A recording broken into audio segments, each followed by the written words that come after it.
Sekarang kita akan membahas tentang pengertian ekologi. Apa itu ekologi? Jadi ekologi itu ada juga banyak definisinya. Ini saya kutip beberapa saja. Yang pertama, yang definisi paling umum dari ekologi yang sering kita jumpai itu asalnya dari Pak Haikal ini, definisi lama tapi masih relevan. Eh, adalah suatu kajian yang mempelajari interaksi antara organisme dan lingkungannya. Nah, Pak Krebs ini memberikan gambaran cakupan ekologi eh, lebih jauh dengan memberikan gambaran bahwa melalui ekologi itu kita melakukan studi untuk mengetahui faktor-faktor apa yang mempengaruhi distribusi dan kelimpahan organisme. Ya, jadi ini background ini juga sama. Jadi ekologi itu mempelajari interaksi salah satunya untuk menjelaskan ya di alam itu eh, tentang distribusi dan kelimpahan organisme dan interaksi faktor-faktor yang menyebabkan perbedaan distribusi dan kelimpahan ini. Gambarannya distribusi dan kelimpahan itu seperti ini. Jadi eh, apa eh, Anda mungkin pernah lihat lah, saya tahu Anda belum sempat ke lapangan ya kemarin ya. Tapi kan bisa dibayangkan kalau Anda pernah jalan-jalan ke pantai ya, di pantai itu ada pohon bakau. Ya, pohon bakau itu kan akarnya khas ya. Nah, pohon bakau dengan akar khas seperti itu kita jumpai di pantai, tapi kita tidak jumpai di gunung gitu. Kenapa ya? Nah, itu pertanyaan seperti itu dijelaskan oleh ilmu ekologi. Atau kalau Anda pernah jalan-jalan ke Gunung Tangkuban Perahu, moga-moga suatu saat yang belum pernah menyempatkan. Di Gunung Tangkuban Perahu itu yang paling dekat dengan Bandung ya. Kalau Anda berjalan dari pintu masuk ya, itu hutannya itu rimbun seperti hutan yang Anda tahu lah, pohonnya banyak, tajuknya daun-daunnya itu rimbun, akan didominasi oleh, kalau di hutan Gunung Tangkuban Perahu dekat pintu masuk, didominasi oleh pohon-pohon yang daunnya agak merah gitu, puspa. Pada saat Anda bergerak ke atas, sebetulnya kalau Anda matanya sudah terlatih belajar ekologi, belajar tumbuhan, akan melihat perbedaannya. Sebetulnya berganti itu pohon-pohon yang dominan. Sampai di dekat kawah, di tempat Anda itu foto gitu ya, itu yang ada di sana vegetasinya itu nggak ada, bentuknya adalah perdu pendek ya, batangnya itu dari tanah, dari akar itu langsung bercabang kiri kanan begitu, jadi tidak membentuk pohon dengan batang utama yang jelas, daunnya tebal ya, jenisnya cuma satu yaitu cantiki atau vaccinium, nggak ada pohon yang lain di sekitar kawah itu.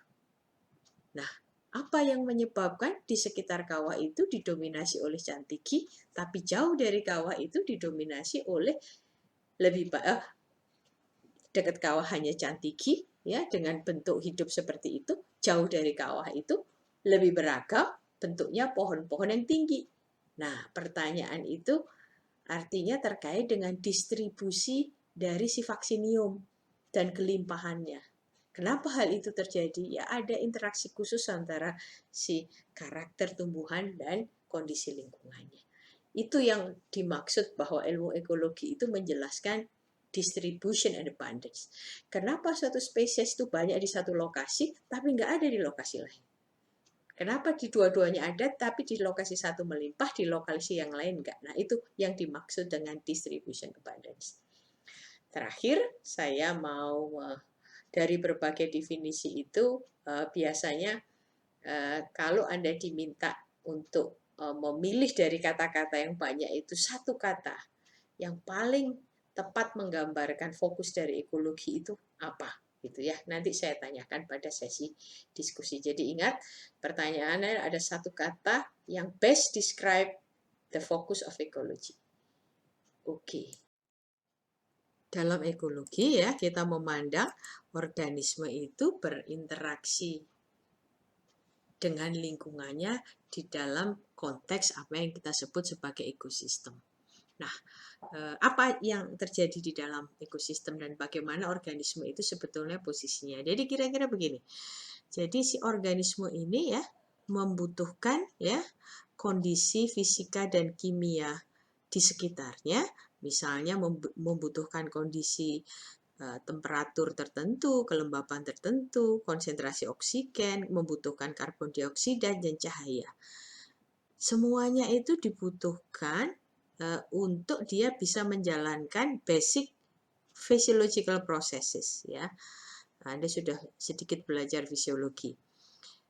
Proses-proses fisiologi itu sangat sangat penting untuk menentukan kelulus hidupannya, survivalnya ya, dan growth dari organisme. Kalau dia hidup di kondisi lingkungan yang pas, mendapatkan cahaya yang cukup, dapat nutrien yang cukup, proses fisiologi terutama fotosintesis bisa jalan, dia akan bisa survive dan kemudian tumbuh membesar.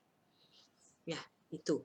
Hal yang kedua adalah selain organisme itu mengambil resources ya. Resources itu di dalam ekologi itu sumber daya. Sumber daya itu apa-apa yang dia dibutuhkan gitu. Itu bisa bentuknya nutrien, CO2, ya, air itu sumber daya, resources. Nah, jadi untuk bisa survive ya, organisme di ekosistem itu harus mendapatkan semua sumber daya esensial yang dibutuhkan. Kalau tumbuhan dapat nutrien, dapat air, bisa berfotosintesis. Kalau hewan bisa dapat makanan, begitu ya. Tapi di saat yang sama, apa yang dilakukan? Baik hewan atau tumbuhan itu harus punya sebuah cara untuk melindungi dirinya, sehingga dia tidak semua from becoming food, tidak menghindarkan diri dari pemangsaan organisme lain gitu ya. Sehingga kalau enggak spesies itu enggak survive, semua jadi makanan organisme lain, udah aja spesies itu habis kan. Artinya untuk bisa survive ya, organisme di alam, ini prinsip ekologi paling mendasar. Organisme di alam, apapun spesiesnya, harus bisa memperoleh resources untuk dia bisa tetap hidup dan tumbuh, dan harus bisa melindungi dirinya sebisa mungkin agar tidak termakan secara individu ya. Tapi kalau secara populasi, ya asal yang dimakan itu tidak seluruh anggota populasi, ya nggak apa-apa, kan ada temannya yang survive, ya nasib aja yang kemakan itu individu itu mati. Tapi kalau population as a whole masih ada yang survive karena bisa melindungi diri dari pemangsaan spesies lain, maka spesies itu akan survive gitu ya. Sehingga organisme itu harus punya kemampuan untuk merecognize ya, mengenali mana yang kawan, mana yang lawan, mana yang potensial mate untuk kawin, mana yang predator begitu. Nah, di alam ini proses interaksi ini terjadi di ekosistem dan over time berkembang karena proses evolusi. Jadi semuanya pada akhirnya all of this effort is an attempt to succeed at the ultimate goal of all living organisms, to pass their gene on to successive generation. Jadi the ultimate goal dari semua spesies di muka bumi itu melalui proses evolusi itu adalah gimana dia bisa survive. Survive itu untuk apa? Agar gennya itu diturunkan ke generasi selanjutnya, begitu kan? Jadi kalau suatu spesies itu tidak bisa menghindari dari anggota kelompoknya seluruhnya dimakan atau seluruhnya tidak bisa mendapat makanan, dia akan mati. Kalau itu terjadi di anggota dari semua